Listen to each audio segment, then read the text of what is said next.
cha kwanza kinachoanza kwenye maisha ya mtu sio sadaka. Cha kwanza kinachoanza kwenye maisha ya mtu ni wewe. Mungu anakuhitaji wewe. Ukipatikana wewe kwa Mungu, na vingine vyote vitakuja. Biblia inasema tafuteni kwanza ufalme wake na haki yake, na mengine yote mtazidishiwa. Tafuteni kwanza yeye. Ukimpata yeye atakupata wewe, na akikupata wewe utampata yeye.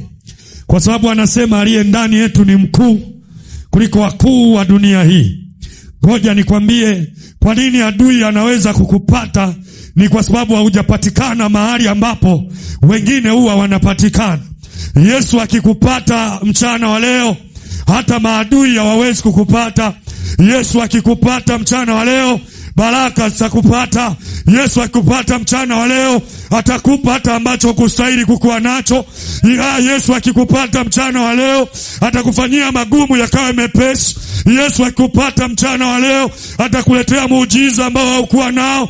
Yesu akikupata mchana wa leo, atakuletea mume uliyemuomba kwa miaka mingi. Kwa sababu anasema kabla mjaomba mimi Mungu nilishajibu. Kwa nini? Kwa sababu anajua. Alimwambia Danieli, tangu siku ya kwanza ulipozamilia kuomba, mimi Bwana nilishajibu. Mungu kumbe anaweza kutusikia kabla ya majibu yetu kutuletea.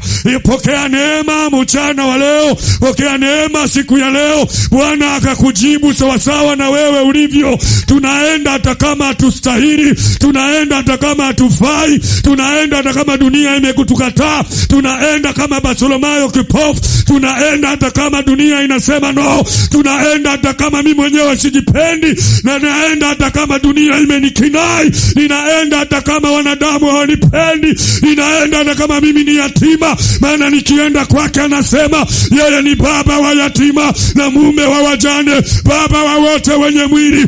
Yesu, naomba mchana wa leo unipate kwanza mimi, ili na vingine vianze kunipata. Biblia inasema tafuteni kwanza ufalme wake na mengine yote, iwe nyumba, iwe magari, iwe chochote unachohitaji, Bwana atakupa.